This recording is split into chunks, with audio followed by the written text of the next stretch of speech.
Hi, it's Q&A time. I really love these Q&A sessions because I feel like it's like an interactive session where I'm looking at your questions, I'm answering them. I really like this. Also because I'm a practicing coach, so I'm used to a lot of questions during the sessions that I have to answer in real time. I really, really love the Q&A sessions. I think I should be doing a Q&A every 2 weeks, especially here on YouTube.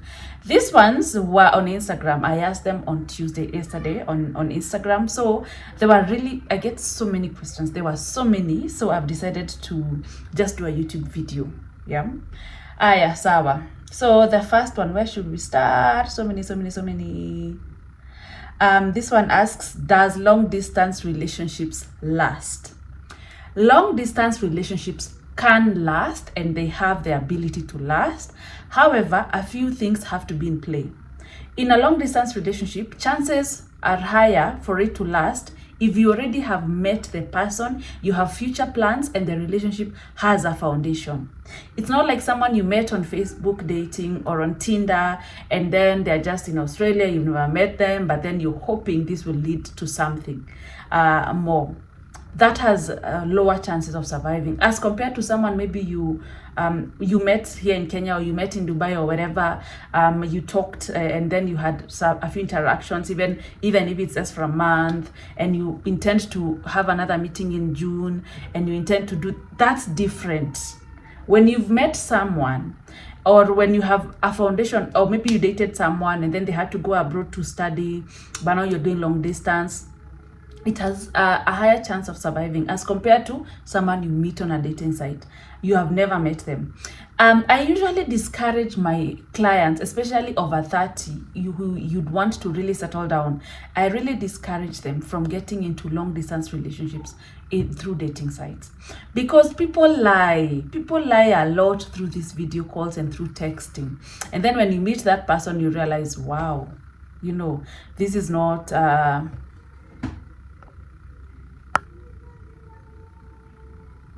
and then when you meet that person, you realize, wow, this is not the person I thought you were, or this is a completely different person. You've seen even those videos where someone pretends, they send a different picture of someone, or they look a particular way in the videos, but when you meet them, they are something else. Some people even hide their disability. Some people hide a lot of things about them on video and on chats. So unless there's a foundation, when there's a foundation, you had met the person, you have future plans, chances are higher. But if you've never met that person, I'm not saying don't, I'm saying don't be, okay, what am I saying? I'm not saying don't be in a relationship with them, but just know anything is possible. Yeah. So I have answered your question. They can last depending. I healed from my toxic relationship, but why? I'm reading from my laptop, you guys. I've connected it. So this is on my Instagram, but on my laptop. I healed from my toxic relationship, but why am I stuck and not productive in my day-to-day activities? I healed from my toxic relationship, but why am I stuck? So I'm trying to understand why you're stuck. Sometimes, even as you heal, you're not healing to get back to the person that you were, especially in relationships. You are healing to become a better version of that person. So discover new things about you after healing. Discover different passions about you. Maybe the things you used to like before you met those guys are different now. Maybe you're trying to force yourself into the same routines, but this is what I want to know. How did you heal? Did you get help? How do you know you've completely healed? I really would want to know, because one of the ways to know you're completely healed is that the things you used to like, the things that used to make you comfortable in your relationships, no longer do now after healing. You've stopped even comparing your current flings to your other boyfriends, your ex-boyfriends. So the goal is not to go back to that woman. The goal is to be a better version of that woman. Find new things about you. Change your routine. You tell me you're not longer productive in your day-to-day. Which day-to-day activities are these? Mess up, disrupt your routine a little bit. Travel, start going to different places, start dressing up in a different way, hit the gym, do something different. Don't think you're now healed from whatever happened in that relationship, but you still want to be the same person, you still want to do things the same way. Yeah, Yes, maybe you need to spice up your life a little. You need to change your routine. You need to disrupt something. Another thing, why am I stuck? Sometimes when you're stuck, it's usually so you can reorganize your thoughts again. Sometimes we're stuck so we can re-strategize again. Being stuck sometimes is not a bad thing. Sometimes I say it's growth. It's so you can even get to ask yourself, why am I stuck? Do I not like my life? Do I not like the direction my life is taking? What do I need to do different? So take that time that you're stuck to also ask yourself those questions. Another question. I have a crush on my childhood friend, a guy. Should I approach him? I'm in campus and I haven't been able to date another guy because of him. You have a crush that's stopping even from dating other guys. Don't tell him. Do not tell. He hasn't told you he has a crush on you. He hasn't done anything to show you. Then he probably has no crush on you. So I would say forget him. Find ways of forgetting. Start dating other men. If he wants you, he will be serious with you. Another thing, you are in campus. Please just focus on your education. Don't think about crushes and approaching men when you're at your peak. You're 19, you're 20, you're 21, you're 19, you're 22. Start dating other people. If there's a guy who's asking you out, who wants to take you for lunch, go for lunch. Yeah, don't go to ask people what they feel about you. If he felt something about you, he would have told you. I say there's nothing as clear as a man who wants you. Maybe he's not ready, or he's not there, or he doesn't feel like you like that. Yeah, so don't focus on that guy. Focus on other people. Focus on your life. Focus on your education. Focus, shift your focus everywhere, somewhere else. I mean, not everywhere, somewhere else. Let's please talk about husbands who flirt and sex texts with different women, then gives you lame excuses. So have you okay, when you say he gives you lame excuses, it means you've asked about it and he has lame excuses. It could be he is perverted. It could be there are needs that are not being met and he doesn't know how to ask for those needs. Or it could be why he's flirting. It could be he's just a pervert, or he's just not invested in that relationship or in that marriage, or thinks there's nothing wrong with it. I would say just have an open conversation about it with him, why he thinks it's okay. Would he be okay if you were doing that with his friends or with other women? And it's okay to get help. It's okay to go for help. It's okay to go for counseling, even on your own. You don't have to go like, let's go with my husband. No, go on your own, because maybe there are other things into play that maybe you're not talking about. I'm not able to really talk about him per se. I can say maybe he's perverted, or maybe his needs are not being met and he doesn't know how to, go for those needs, ask for those needs. Just seek help, because these few words are not enough for me to be able to tell you what to do. But what I can say is you can go for help on your own and have an open conversation with him. Let him know how it makes you feel without judging, without shouting, without crying, and also let him know that if it continues, you would like to take action. Yeah, because maybe the reason it has progressed this much is because you just ask and then you do nothing about it. Maybe you need to take action. Maybe you need to do something so he can see, by the way, I'm hurting this woman. Yeah, but you can only do that when you seek help with a professional. I meet men who pull back after a while, and I think I could be the problem, but I don't know how to fix it. If all the men you meet pull back after a while, it could be you are the problem. Sometimes when I say you're the problem, it could be with how you're meeting. Why are you getting this man? Why are you meeting them? How is your talking stage with this man? What are you looking for in a relationship? Yeah, and sometimes maybe you need to change your type. If your type is treating you a particular way, if your type is making you feel a certain type of way, you are allowed to also change the type of men that you go for. Another thing could be go for healing. Come for my boot camp. You guys have an upcoming boot camp. Get someone to work with you to understand why you have those patterns. Maybe there's a particular way you're showing up in those relationships. Maybe you don't know how to ask for red flags, or you're going about it the wrong way. One of the reasons why sometimes men pull away like that is because we don't know how to reciprocate. You either don't reciprocate, you're just, I'm here at the price, or you're giving too much. too soon and you come off as desperate. Or you're hanging out with men who initially have made you see or have made it clear they're not looking for more than just sex or a good time, but then you still stick around hoping for a long-term relationship, but they don't have the capacity to give you that. So it could be a couple of reasons, but I like the fact that you say you could be the problem. Just look at your past 3 relationships, their similarities, how you could have done different, how you can do better, what can you learn from those relationships, especially about yourself. Relationships should teach you a lot of things, even marriages, but more so about yourself. Study your past relationships and look at what you can learn from that and how you can show up different in your next dating, in your next date, or in your next relationship. Yeah. Let me look. This is I don't want to say your name. I love how you are passionate and authentic as a coach. I celebrate you here. Here are your flowers. Thank you so much. Let's look at another question. Most at times I feel insecure because of my height. I am 5'6". I would like to wear heels, but I feel no. How can I cope? So I really understand this question because I'm also 5'6", but I wear heels regardless. So there are a lot of wonderful things about you. So let's also look at some other things, beautiful things about you. And one of those beautiful things about you, you know what it is? Your height. Yeah, I don't know who made you think as a woman who's 5'6", wearing heels, you become too tall, and being too tall is a bad thing. Where did you learn being too tall is a bad thing? Have you seen the most wealthy men? They walk around with models, with women who are actually, even some of them are even taller than them.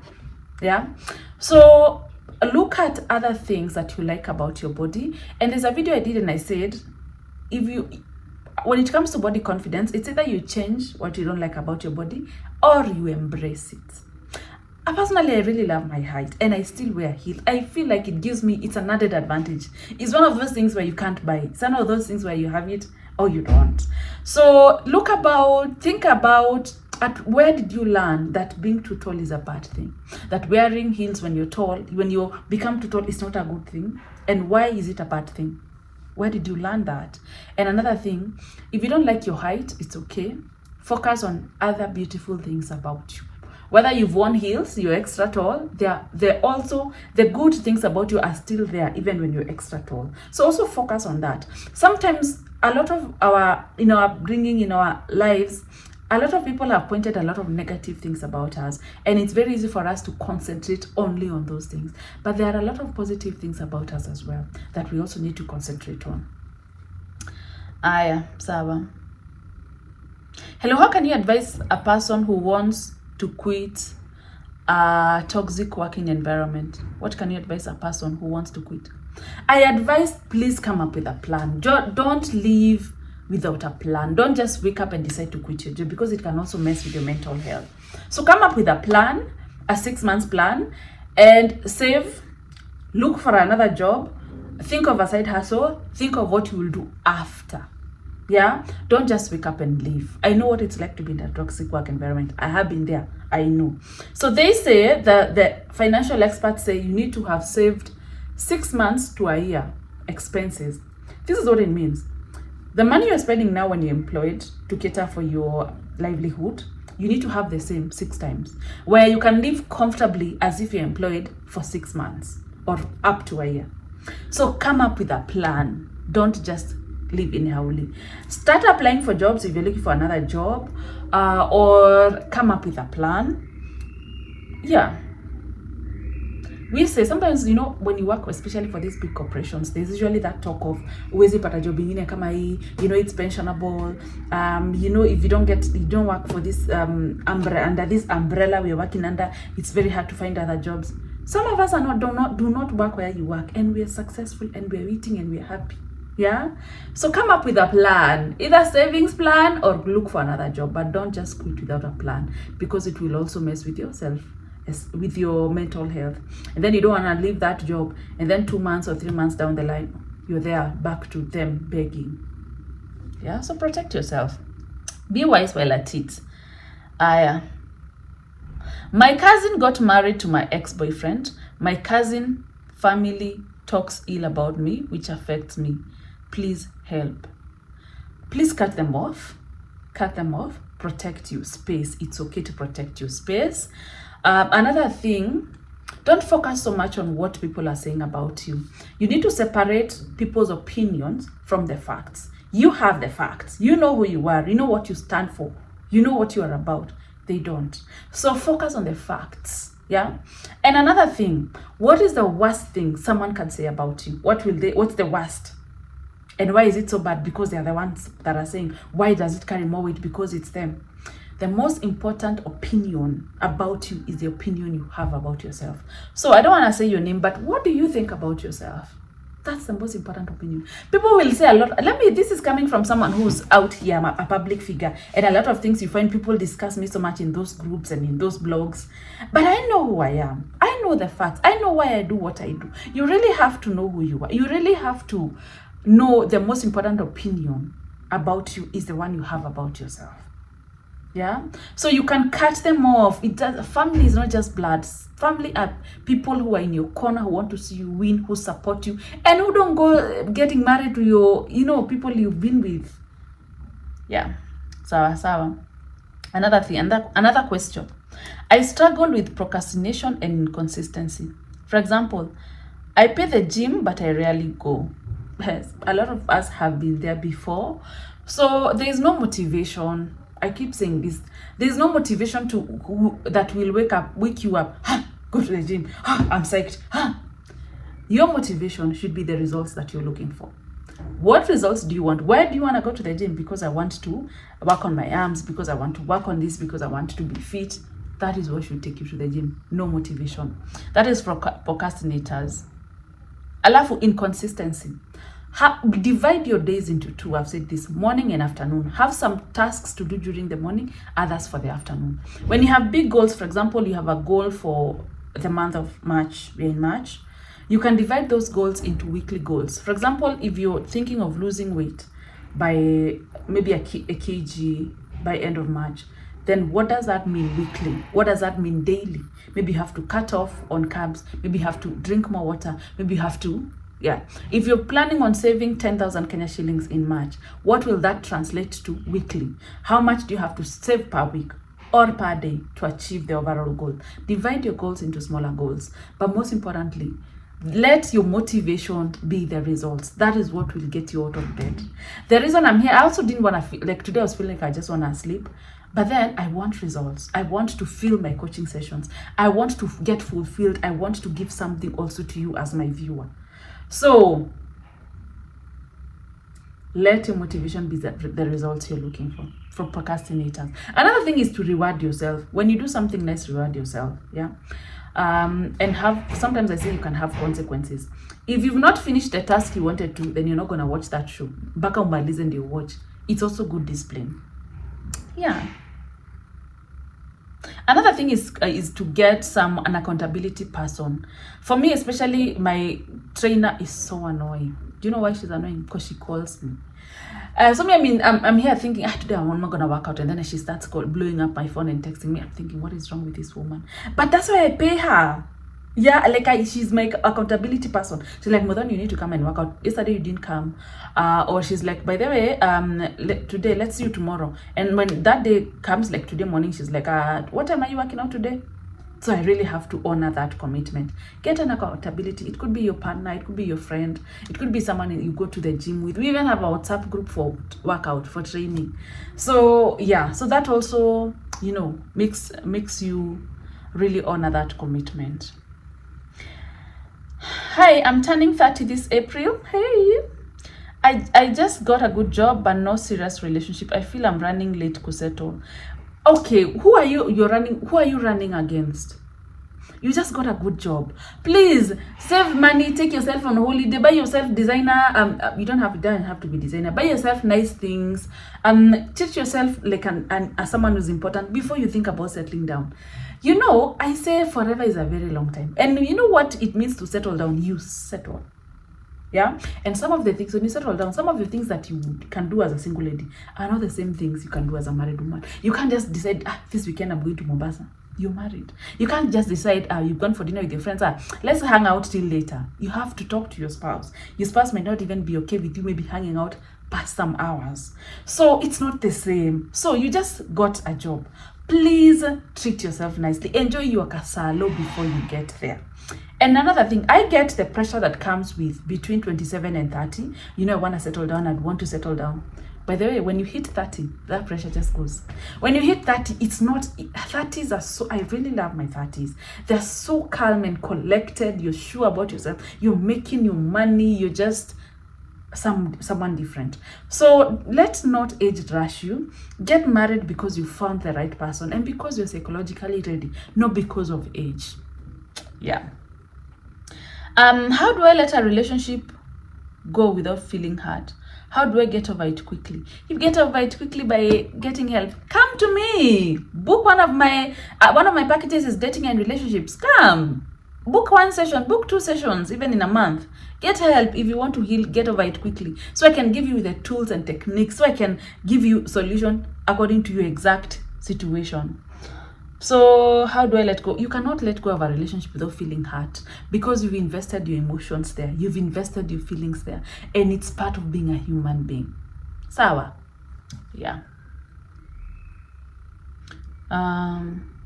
Hi Mudhoni, is it okay to have a man who says they will start spending on you once they marry you? No, and they will not start spending on you once they marry you. It's a scam and you need to run. If they are not spending on you now so that you can actually marry them, they will not.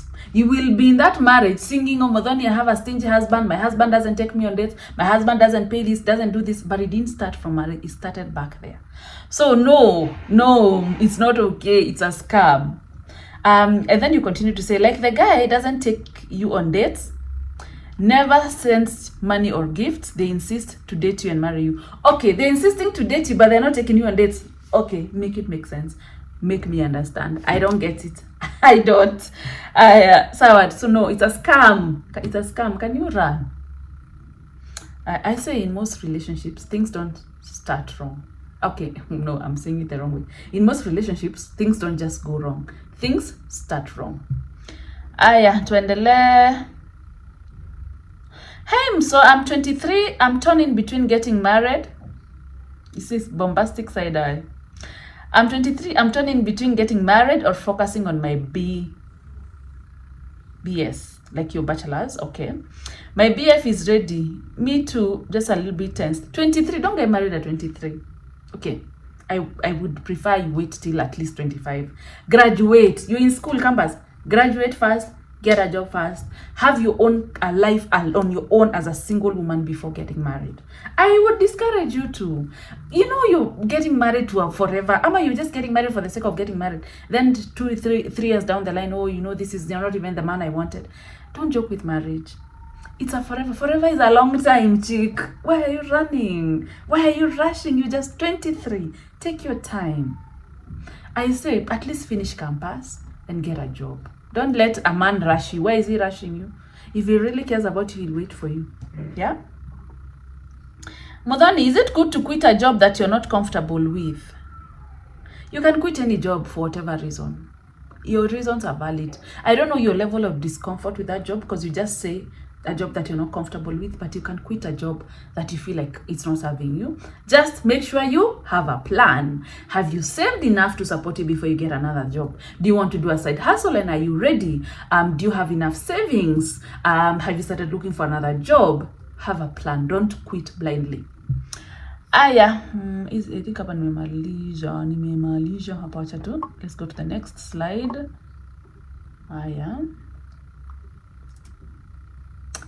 Advice to a 22-year-old graduate yet to find a job. Word of encouragement to this girl would do. It's a temporary situation.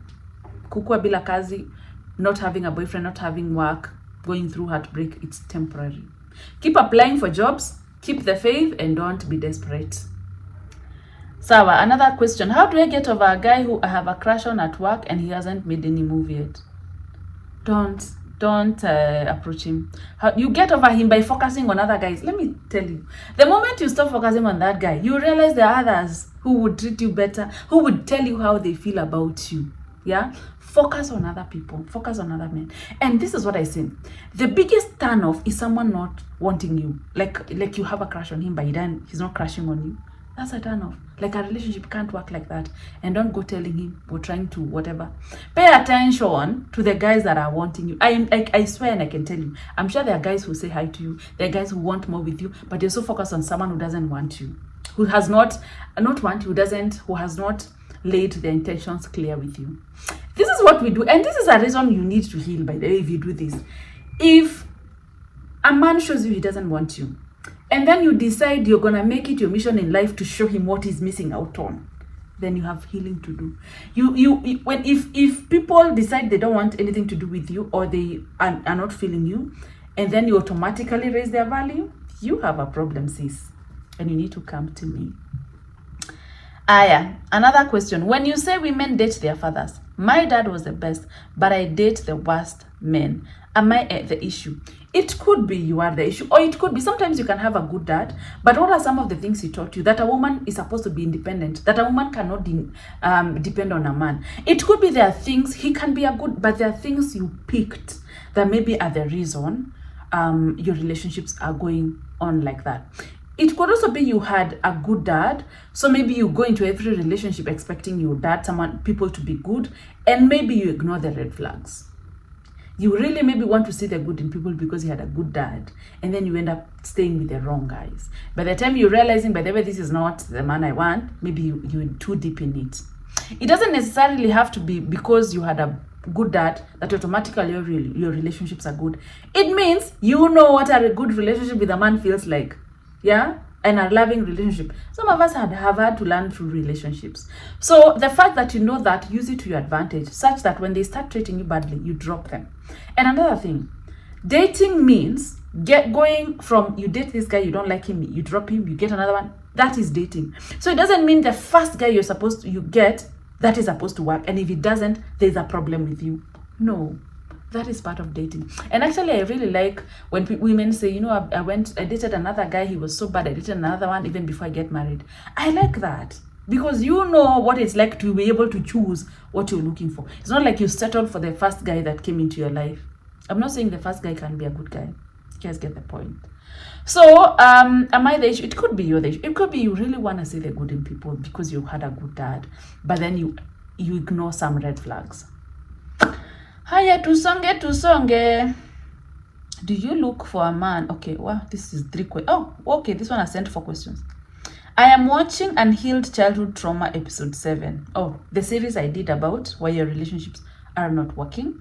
I'm watching Unhealed Childhood Trauma episode 7, and my question is not having a brother or a dad... Okay, how do you deal with men and yet you are not raised around them? Okay. And with them not, we are only girls. Dad died while 3 years old. How do you look for a man who will fill that gap? So if you are not raised, I think I need to do another video about this. I had not thought about you in mind when I was doing that video. But now that you've said this question, I'll do a video, even a reel about it, because I've received questions about it. I said, this is where this is coming from. I said, the first relationship a woman has is with her dad. So if your dad was abusive, he was emotionally unavailable, that sets the tone. That makes you think this is how a relationship with a man is supposed to be like. And you find that you recreate that relationship in your relationships. You realize if you had an abusive dad, it's very easy for you to be in an abusive relationship, to have an abusive partner. If your dad was emotionally unavailable, he was giving you a lot of anxiety, it's very easy for you to confuse love with anxiety. So you find that in your relationships, you're always working on red flags. Now, she's asking, now for us who didn't have dads, how might that have affected us? If you didn't have a dad growing up and your mom was doing everything, it might have taught you to be hyper independent, like not to know how to depend on a man, to do everything. So when you get into a relationship, you're calling the shots, you're doing everything. Yeah. Another thing could be having abandonment issues, where you become extra clingy because you're scared of abandonment. Yeah, you go about it the wrong way. Another thing could be you are too controlling. You sabotage your relationships. Every time you have a problem in that relationship, you sabotage. You end the relationship too soon because you think you now have control over it, so they won't leave you. You are the one who leaves them. so your relationships don't go anywhere. Yeah, so get help. Those are just some of the things. So you don't know how a relationship with a man, a healthy one, is supposed to be like. Yeah, you have abandonment issues, you're extra clingy, it can be you're hyper independent. Yeah, yes, those things. So join my bootcamp, Healing Childhood Trauma, Healing the Inner Child. I have a bootcamp from 13th to 9th to 13th April. It's virtual, it's self-paced. You don't get to miss out on anything, whether you're fully employed, whether you live in another country or another continent. Despite of the time difference, you don't get to miss out on anything. Yeah, yes, that is how it could have affected you. So come to my bootcamp for healing. Yeah, Saba. Another question. Kindly, what would you advise someone trying to take a break from the normal? Take a break from the normal. I really am a huge fan of breaks. Sometimes I take some time off even on social media. Sometimes I don't post Friday, Saturday, and Sunday because I'm just in my own world, having my own breaks. I go for walks. It's okay. It's really important to take the breaks. Even sometimes when people tell me I'm stuck, I don't know what to do. Stuck could be a good thing. So for you to be able to figure out how you want to go to do with what you want to do with life, how you want to progress moving forward. And sometimes even when I find people tell me, but only I'm confused, I don't know which path to take. Confusion is a good thing. It means you're growing. It means you have options. Yeah, you have options to choose. Just take a break, the break that you need. If it's at work, you can take a leave or a few, like 3-4 days. If it's in a relationship, you can decide, by the way, maybe I'm not gonna go to his house this weekend, or I just wanna stay at home, read a book, sleep. Breaks are important. And please don't be in a relationship where you're not allowed to be yourself or to take some time for yourself. Even those of us that are married, sometimes I will talk to my partner and I realize he's not in that zone of being like happy like me. He just wants his space and I give him. Even with me, sometimes I'm like, babe, just give me some space. I don't want to talk up now. Can you just give me some space? And we do that. And so it's important. You need to recharge, right? You need to recharge. Hiya. I just love you, girl. Thank you so much for loving me. Oh, I feel nice. Hiya, tuendelee. I didn't want this video to be long, but I usually say that and then my videos become too long. But I'm answering your questions, so it's okay. How are you deliberately working on your marriage? How am I deliberately working on my marriage? I think just showing up every day the way you'd want your partner to show up and doing my part as a partner. Yeah, I think, and also learning from you know how sometimes maybe you have an argument with your partner and then you realize, by the way, I shouldn't have told him that, or I shouldn't have snapped, or I should have waited for this. Also learning, you also learn a lot. I say relationships and marriage should teach you more about yourself. Yeah, also that. I think just showing up every day the way you want them to show up, and knowing they are depending on you. You are their partner, so there are some of their needs that they need to be met by their partner. So trying to meet those needs. Yeah. Recommend a good printer who can print books. Let me tell you, publishing has given me character development, because it's not what you think. It's not everything has challenges, but until you get there and then you learn to maneuver. I'd say just interview a few printers and get a sample from every printer. And then you decide the one you're going to go with. Also considering other factors like how much they're charging you, how professional they are, if they're meeting your needs. Just go to like 10 printers. I just don't want to give you one, because even the one I'm with, I'm not really satisfied. Yeah. I have a Luo boyfriend. This is another question. But my family is against it because he's a Luo. What should I do? Are you planning on getting married? Or is it just introduction? This is what I say. Your family are not gonna be the one that gets married to your spouse. You are the one that gets married to that person. You are the one that knows why you're that person, why you need to spend time, why you need to be with that person. So stand up to them. They will respect you when you do. Don't give a lot of dialogue. Don't give a lot of freedom to your family to talk bad about your partner in your presence. It's as in you're seated there and they're saying, hey, we're boyfriend yako. Excuse me, we're not gonna do that. Don't talk about him like that. I don't like and don't. Yeah. And this sometimes they have genuine concerns, especially our parents. Sometimes they have. My mom used to say, ukitaka kwenda kujua huko na watu wa Turkana gake. She used to really do those things. But at the end of the day, you have the final say. So listen, it's okay to listen to their concerns, but don't open a window where they're talking mean things about your spouse in your presence. You said it's a boyfriend, so yeah. Another thing, you are the one who gets to spend the rest of your life with that person. So it's more important to you, not it's for you to choose the partner you want for yourself, not for them to do that. Yeah. Does healing the inner child bootcamp guide me to heal, or will I need? It will guide you, kabisa. It will guide you. You don't even need another therapist or another coach afterwards. You don't. Yeah, people who've come to my boot camps know I really give it a lot, because I have trainings every day and I have 2 Q&A live sessions with you. So you get to ask your questions. I'm also in that platform. So anytime you have a question, bother me, and then I'm there answering you. So it's you don't need a therapist or a coach afterwards. You don't, unless you feel like you need clarity when it comes to some things, or unless you really want it personalized. You know, the boot camp is has, sometimes I get even up to 100, sometimes I get 50 people. So it's general. But when we do the live Q&As, you get to ask your personalized questions, or in the group. Unless you feel like there are things you need clarity on that you're not able to get clarity on during the bootcamp, things that are specific to you.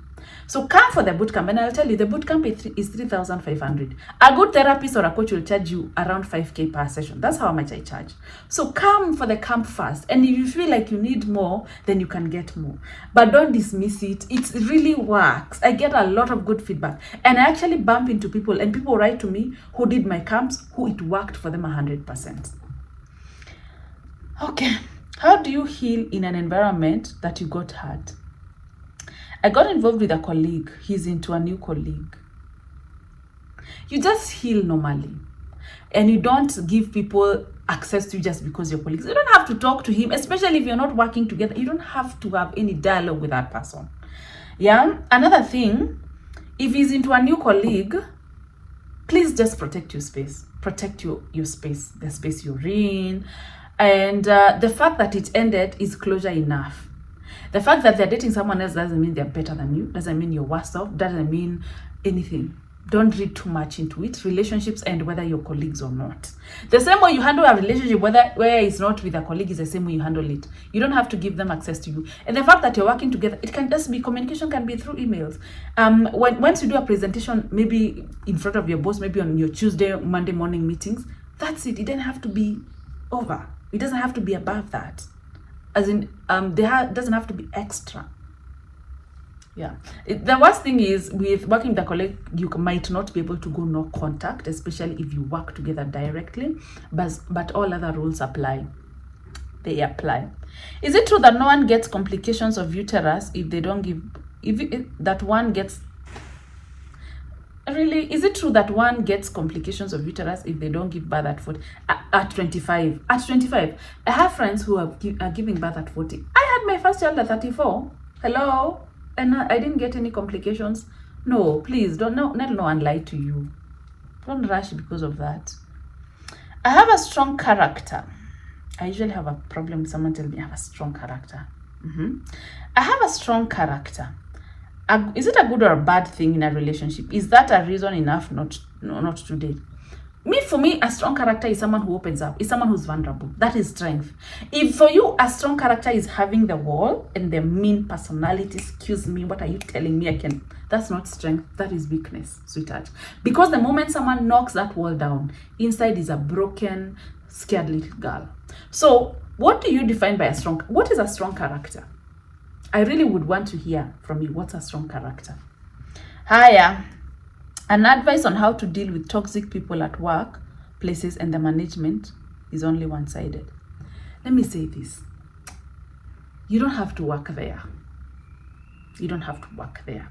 Another thing, sometimes we can call people toxic, but we are the people that are toxic. Not toxic, we are the people that are enabling it. Or maybe we don't know how to stand up for ourselves. So people do things to us and we allow, and then we come and say, so-and-so is still toxic. But did you say no? Did you stand up to them? Another thing, sometimes if you're not able, you cannot change people. Maybe you need to change your attitude about them. Maybe you need to stop expecting so much from your colleagues. Maybe you need to just draw the line between friendship and colleagues. And you also don't have to work there. You don't. Mudhoni, I seem to have outgrown my husband. Hata akiongea, I don't find sense in it. Kindly advise. So I don't know your situation much, but this is what I say.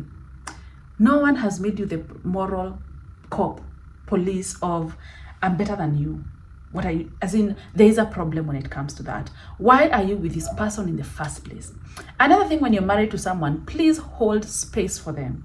Give them space to grow in their own way. Sometimes we want people to change the way we want them to. And maybe he's growing in his own way. He's growing on in his own pace. So hold space for him. And that morality thing of I'm better than my husband, I've grown so much, this guy is, I really have a problem with that. Who made you the moral police to look at how people are growing? You know, more than my husband is not working on himself. How do you know that? How does him working on himself look like to you? Hold space for people. And sometimes maybe your growth, maybe the fact you feel I'm growing, he's not grown. Maybe that's what your relationship needs that balance. Another thing, Mudhoni, I seem to have outgrown my husband. Hata akiongea, I don't find sense in him. I feel like you think now that you've worked on yourself, you're better than him. And sometimes we don't realize what we had until it's gone. Maybe you need that man. Maybe you're too fast in life. You're too fast. You want to spend money. And he's like, you know what, we need to think about. Maybe that's what you need. So before you write him off, before you go saying, you know, this man, also take a deep look at yourself. If a husband was working on himself, is going for therapy, is doing that, would you want him to just dismiss you because you're not on the same length, or because he thinks you're not working on himself, or because he's not patient enough? Why are you with him in the first place? So whatever, I don't know what you want to do, but take some time, ask yourself those questions. Am I creating an environment for this man to also grow? Have I become also a moral police, a cop to this guy? Why am I with this guy in the first place?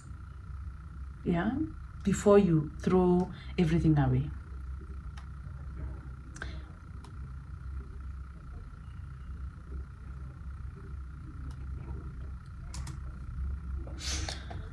Hiya, what of those who grow up without a father figure? What basis are they to know what standards to set? Yeah, go for help. Come for my boot camp so I can teach you how to give yourself what you wanted from your dad and you didn't get, what you need from your dad. Yeah, I've answered this question in another question. After forgiving them and getting them out of your life, how do you let go after you forgive them? You just release them. One of the best ways is actually even write down. I release you. I'm done with you. You tear it down. You throw it in the dustbin. You write a letter about I forgive you. I'm done with you. You burn it and you just let it fly away. You just decide to detach yourself. Like, I forgive you. That's it. Sometimes when you forgive someone, you will get episodes where you still remember what they did to you and you become angry again and you still want to call them names and all that. It's part of being a human being. So after you forgive someone, it's also a journey to also let it go completely, to also make peace with it. It takes time and it's okay. The first thing you need to forgive someone is the willingness to want to actually forgive them. Hi Mudhoni, what is on your bucket list? Traveling is on my bucket list. I love traveling. I just want new experiences, visit new places, eat good food. I'm a foodie. I love eating. Eat good food. Yeah, traveling mostly. I was thinking about it the other day and I was thinking, you know, I really wanted to travel so much before getting married. I did travel, yes, but now when you're married, it's different, especially when you have a kid. You can't just decide this week you're in Japan, the other one you're in the US. It really... So I was thinking about it and I was like, maybe have another kid and then give them time, like 4 years, and then I will start traveling together. Because, you know, anyway, traveling. Let me just tell you, traveling. How do you deal with period pains? Take some painkillers. I remember there's sometimes I used to have very painful periods, especially when I was reading news, and I used to get the diclofenac injection so I can be able to focus and read news. So I used to take painkillers, but after having a baby, I don't have period pains. I do have but kidogo period pains. Very little. I remember I had even bought painkillers because I thought it was gonna be crazy. But it's not as much. I still get kidogo period pains, but I don't even take painkillers. Before having a baby, I used to be in so much pain. Sometimes I used to get period pains and just stay in bed and not do anything and keep taking. I used to buy medication called pot. But what? I'll write the name here. Some painkillers. They work like magic. I used to take them around the clock, like my first day of my period. Yeah, so take medication or go get an injection, or maybe you can go get checked by your gyna. Maybe you have cysts or something. Yeah. Advice for a 22-year-old girl who feels she should have done much by now, still in school. 24 years. How much should you have done by now? Because you're giving yourself unrealistic expectations and unrealistic goals. At 24, check your where you're supposed to be at 24. Yeah, get a job. Think about how you want your life to turn out and start from where you are. Don't pressure yourself, by the way. I'm 24. Oh, you're saying you're finishing campus, no job, not sure of the next step. 24, you're good. Now look for a job. Babe, you're just 24. Sawa, don't pressure yourself. Some of us are over 10 years older than you. And when we were 24, we were still there lost. And I'm not saying you have to be lost, but if you are, it's okay. Sawa, don't get pressured by those ones. I made my first million at 28. Some of us at 24, we didn't even know what we wanted in life. I feel I'm behind. Behind as compared to who are those that are in front? Behind as compared to you.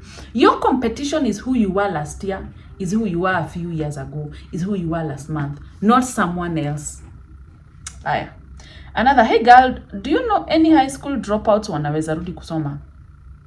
I don't know, but I can ask. But why are you asking me? I can do this on my stories as well. Okay, how do you know you feel guilt and not shame? I did a reel. Another coach friend of mine was asking me a question about shame and guilt. So you feel ashamed when you feel like you are a bad person. That is who you are. So I get clients, and I had another client who I think last year, we did a session last year, and she was crying the whole first session. And she was crying because she had done 2 abortions. And she was telling me she can't shake the feeling of being a murderer, killing people. So that is what shame does to you. She says, I killed my children. I'm like, you killed your children? I did 2 abortions. And that is what shame does to you. It makes you feel like you are what you did. Like you feel so bad.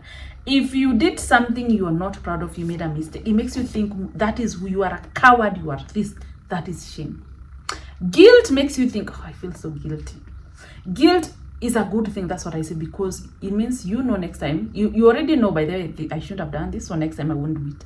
But shame makes you think that there is no recovery for you. There's no better for you. You are a murderer, you are a liar, you are a bad person, full stop. Don't even try to do anything about it. That's who you are. That's what shame does. It's not healthy. It doesn't help in any way. Hiya. Could you please give me a shout out? I will really appreciate it. She's selling some things. I'll give you a shout out on my stories. How can I control people-pleasing habits? This is actually, I think, the last question. Yeah, this video has been like so long. People-pleasing. How can you control people-pleasing? Number 1, where did you learn that you really have to make other people happy? We're going to go back to your childhood. I think you need to come for the boot camp as well. We're going to go back to it. Where did you learn you're supposed to make people happy? And if you don't make them happy and they don't like you, or if you don't make them happy and they're upset, that's a reflection of you as a person. Where did you learn that? Where did you learn you really have to make other people happy? Your value and your worth depends on other people being happy at your own expense. Where did you learn that? We have to start from the beginning, from the genesis, where you learned that they have to really like, if they don't like you, it's a problem. Where did you learn it's a problem? Mostly during your childhood, during your upbringing. You learned you really have to make your parents proud of you. You really have to make them happy. It doesn't matter if you're happy or not, so long as they're happy. That's where it starts. So you need to come to my bootcamp so I can teach you how to do better. Another thing is to start putting yourself first. Start taking care of yourself in your own space. Start treating yourself like someone important, like someone you value, like someone whose opinion matters. Start treating yourself that. Start taking yourself seriously. Start keeping your own promises to yourself. When you start putting yourself forward, when you start thinking of yourself as someone who has value, then with time it becomes hard to overvalue other people above you, to put other people's needs above your needs. Yeah? Focus on yourself in the meantime. What do I want? What is good for me? Yeah?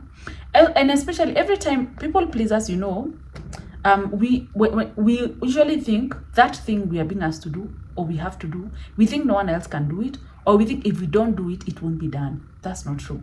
So every time someone comes to you with a need you're not able to fulfill, oh, I want to come and live in your house, I don't have anywhere to go, and you know it's not a good idea, first think about what is good for me, because you are the most important person in your life. What is good for me?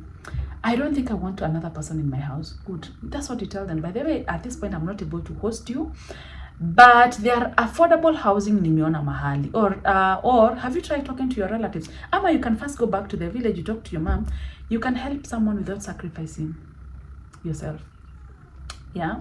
Another thing, the fact that you don't do that thing doesn't mean it won't be done. If your friend wants to go and cook chapatis at 6 a.m. in their home, and you're not able to do it because you want to sleep. Sleep is important, yes, because you want to sleep.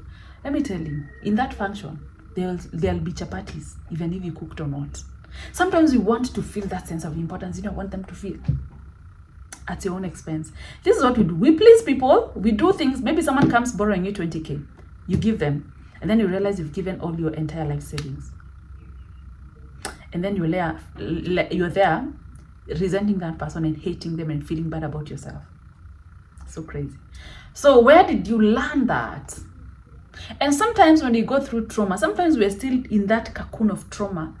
We're literally out here still pleasing our parents in other people. Sometimes you had to snap out of it. You're no longer that helpless girl who you had to please your dad, otherwise utalala nje, or otherwise you'd be beaten. No one is gonna beat you now. Sometimes we have to really get out of it. Like, I'm no longer that girl. I am a grown-up and I will tell you no, and there's nothing you'll do about it. If you're upset, that's okay with me.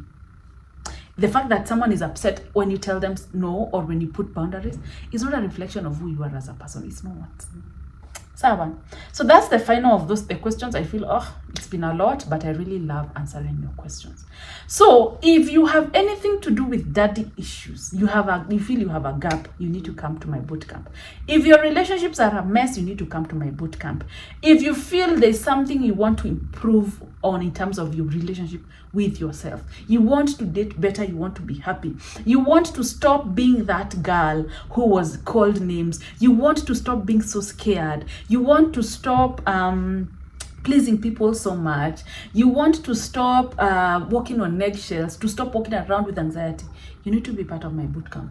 A lot of the issues we go through in our adulthood stem from our childhood. They started there. So we start by healing that child first. So I'll leave the poster here and I'll leave the details here of my bootcamp. Yeah. Anyway, bye.